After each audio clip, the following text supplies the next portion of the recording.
नमस्कार दोस्तों, welcome to civil era.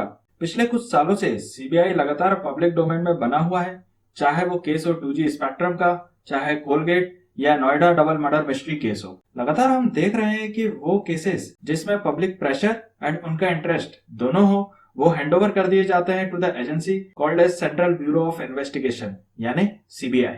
आज एजुकेशन एंड टेक्नोलॉजिकल एडवांसमेंट की वजह से कई youngsters high qualified exams crack करते हैं और ज्वाइन करते हैं to the various agencies of state government. पर सोचने वाली बात यह है, जब कोई हाई प्रोफाइल केस आता है तो वो क्यों हैंडओवर कर दिया जाता है टू द सीबीआई? इसका सीधा जवाब है lack of confidence on state government agencies. ऐसा क्यों होता है, क्या है सीबीआई की पावर्स, जानते हैं, समझते हैं मेरे साथ in the world of civil era.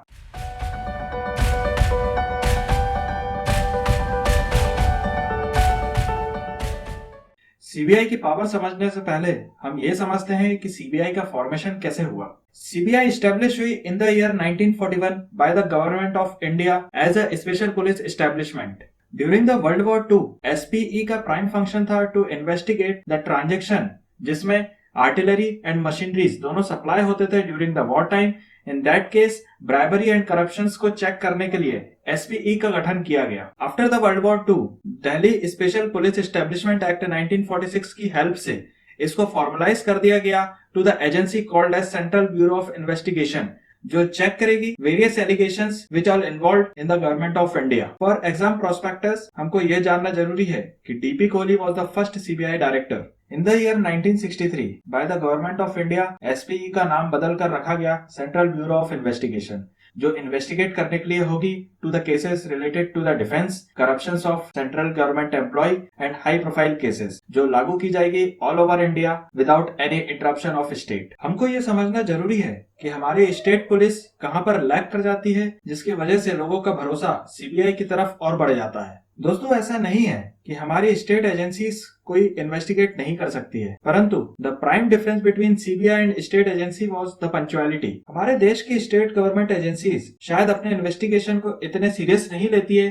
जितने की एक सेंट्रल गवर्नमेंट एजेंसी लेती है। हमारे स्टेट पुलिस का मेन काम होता है to maintain the law and order, यानी हमारे राज्य की कानून व्यवस्था को बनाए रखना। दोस्तों, सीबीआई को हर केसेस नहीं सौंपे जा सकते, उसके पास भी एक लिमिटेशंस है। सीबीआई को वो केस ही जा सकते हैं जिसमें सेंट्रल गवर्नमेंट या सेंट्रल एम्प्लॉय का कुछ हाथ हो, जिसमें कुछ फाइनेंशियल एंगल्स हो जो कि हार्म करते हैं टू द सेंट्रल गवर्नमेंट। कुछ ऐसे केसेस जिसमें फ्रॉड्स एंड चीटिंग्स के कुछ फंड्स इतने हैं कि वो पूरे कंट्री को इफेक्ट कर सकते हैं, जिसमें सेंट्रल गवर्नमेंट की अदर एजेंसीज भी कटघरे में खड़ी हो सकती है, वह केसेस भी सौंपे जा सकते हैं to the Central bureau of Investigations को।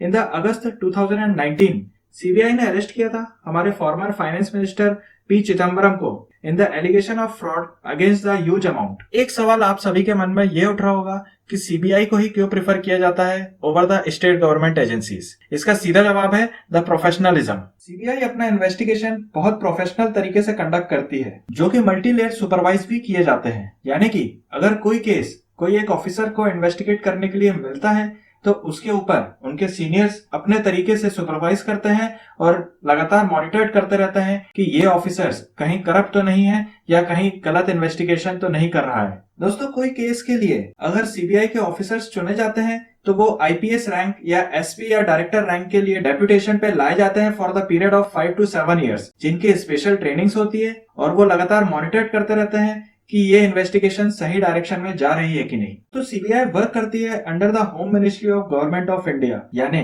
होम मिनिस्ट्री अगर चाहती है कि कोई केस को इन्वेस्टिगेट सीबीआई करे तो वो सीबीआई उस केस को लेती है और वर्क करती है without a fair and favour. यानी वो ऑफिसर्स जो डेप्यूटेशन पे आते हैं वो बेझिझक अपना इन्वेस्टिगेशन स्टार्ट कर सकते हैं और उनको कोई पॉलिटिशियंस का डर नहीं होता है कि वो उनसे क्रॉस क्वेश्चन ना कर सके। CBI investigation technical and forensic supports की मदद से ही की जाती है, यानी कि उनके पास उतनी एडवांसमेंट होती है कि वो अपना केस हर उस एंगल से जांच कर सकते हैं और अपने help technical and forensic team से भी ले सकते हैं। सीबीआई ऑफिसर्स की ट्रेनिंग उत्तर प्रदेश के गाजियाबाद शहर में होती है। सीबीआई एक स्पेशल एजेंसी है जो कि कोई भी केस को इन्वेस्टिगेट करने के लिए ही बुलाई जाती है।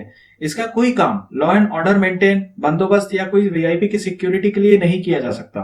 In the year 2013 supreme court ने सीबीआई को अ कैच पैरेट यानी कि पिंजरे में बंद तोता कहा गया, जिसका अर्थ है सीबीआई होम मिनिस्ट्री के अंडर में काम करती है, यानी कि वो एक पैरेट बन के रह गई है जो कि सिर्फ होम मिनिस्ट्री के इशारे पर ही अपना काम करती है। एक खास बात है जो सीबीआई को अदर एजेंसी से डिफरेंट बनाती है, वो है उसका इंटरनल विजिलेंस। उसका इंटरनल विजिलेंस इतना स्ट्रांग है कि वो लगातार अपने केसेस एंड अपने ऑफिसर्स को मॉनिटर करती रहती है और there is a confidence of public on CBI कि वो निष्पक्ष रूप से अपनी जांच करेगी। दोस्तों, सीबीआई का सक्सेस रेट अराउंड 65% है as compare to the other state government agencies. हाल ही में सीबीआई की डिमांड करी है in the case Sushant Singh murder mystery. Sushant Singh Rajput का डेथ केस एक स्पेशल केस बन गया है एंड द एलिगेशंस लगे हुए हैं उनकी पूर्व गर्लफ्रेंड रिया चक्रवर्ती के ऊपर। तो देखना चाहेंगे कि इस सीबीआई की इन्वेस्टिगेशन से क्या रिजल्ट निकलता है। और ये था आज का एनालिसिस ऑन सीबीआई। मैं उम्मीद करता हूं कि सीबीआई के प्रति आपका फेथ एंड आपका ट्रस्ट दोनों लगातार बना रहेगा। अगर आज के लेक्चर से आपको कुछ सीखने मिला है तो please show your love by subscribing us and press the bell icon. And आप हमको फॉलो कर सकते हैं in the Facebook and Instagram pages. इसी शुभकामनाओं के साथ स्टे सेफ, स्टे एजुकेटेड।